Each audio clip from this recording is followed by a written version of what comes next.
Hello everyone, my name is Mohamed Arif bin Harun. I am from MJIIT UTM KL. So today, I would like to present to you my research title on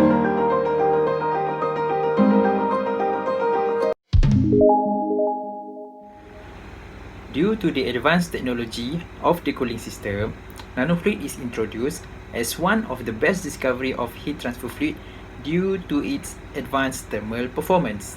Nanofluid is the dispersion of the nanoparticles in the base fluid.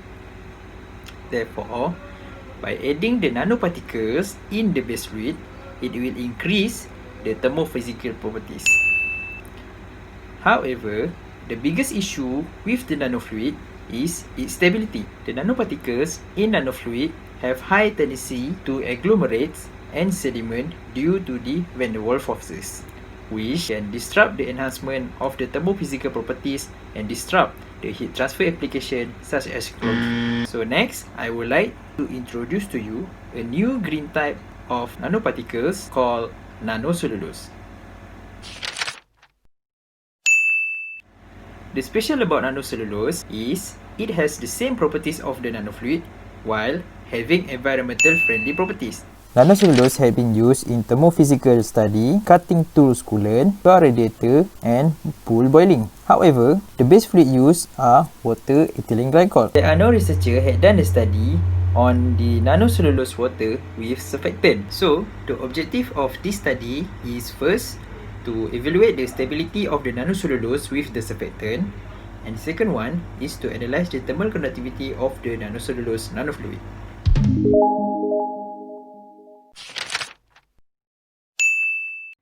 Nanocellulose purchased from the Blue Goose biorefineries was used to prepare 0.1, 0.5, 0.9 and 1.3 volume concentration. Dilution method is used to reduce the concentration of the nanocellulose to the required volume concentration. Furthermore, Triton X100, which is the non-ionic surfactant, was used with the 1 to 10 nanocellulose to surfactant ratio.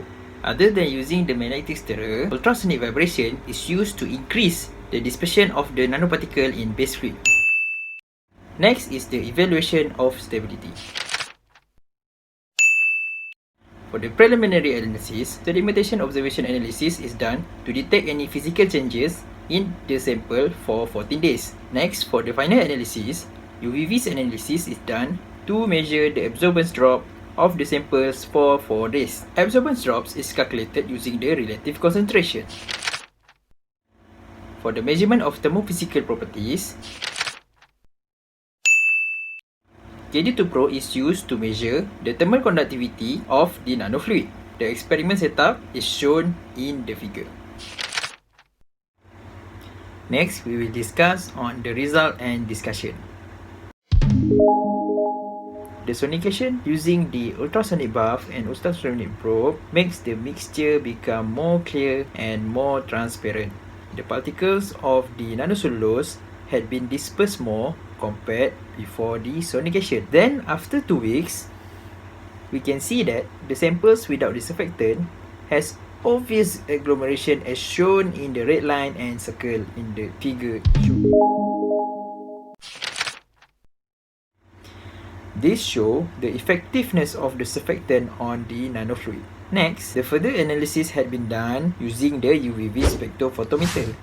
Relative concentration was used to illustrate the behavior of the sedimentation, in which the perfect condition is 1 and the decreased value indicates the agglomeration of the nanoparticles, followed by the sedimentation.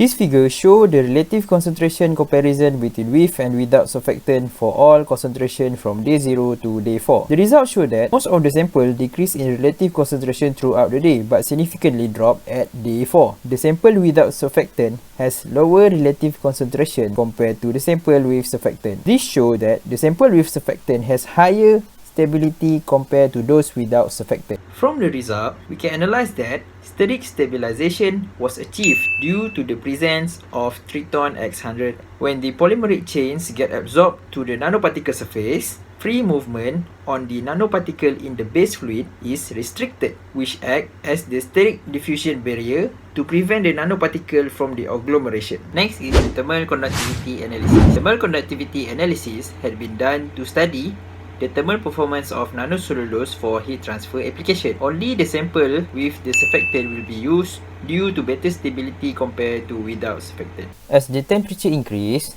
all the sample increase in thermal conductivity. This was because as the temperature increased, the kinetic energy of the particle increased due to the Brownian motion effect. Despite the other concentration thermal conductivity performance, sample 1.3% volume concentration had a significant low thermal conductivity. This is because Ben on Tsai et al. Mentioned high viscosity of base fluid reduce the Brownian motion of suspended nanoparticles. In this case, the jelly-like nanocellulose, which has high viscosity, reduce the Brownian motion of the sample 1.3 volume concentration. Based on my observation, the best concentration is 0.9% because it has stable increment of thermal conductivity. The second best is 0.1% volume concentration, which is slightly lower than 0.9% while having a stable thermal conductivity performance. Next, we will move to the last part of this video. In conclusion, the experimental investigation managed to uncover the effect of surfactant on the stability of the nanocellulose and its thermal properties. Steric stabilization was achieved as the sample of Triton X100 has higher relative concentration. For thermal conductivity analysis, the best condition is 0.9 volume concentration because it has stable increment of thermal conductivity and suitable for heat transfer application. Further analysis can be done by using the dynamic light scattering technique for the stability of the nanofluid. Furthermore, further thermal conductivity analysis can be done for the temperature higher than 50 degrees Celsius. Moreover, other thermophysical analysis can be done to understand the behavior of nanocellulose with surfactant. Thank you very much.